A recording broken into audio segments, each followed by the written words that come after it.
I'm here in Yanuca Island in Serua, where we have just handed over the solar home systems for the people of this island.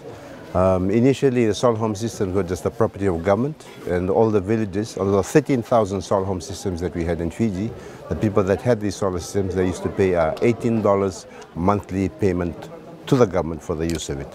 Now government has decided in the electrification policy of this year, they will hand them over. So I've been very glad to be here.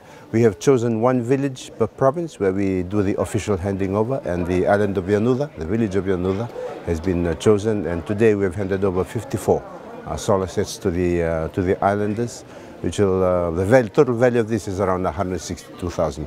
Now that it's handed over, the villages themselves will have to look after the repairs and maintenance, but it also gives them the added benefit. Now that it's theirs, they can expand it, make it bigger, put a bit more investment in it, so that they can get more out of the renewable energy, which is the sun.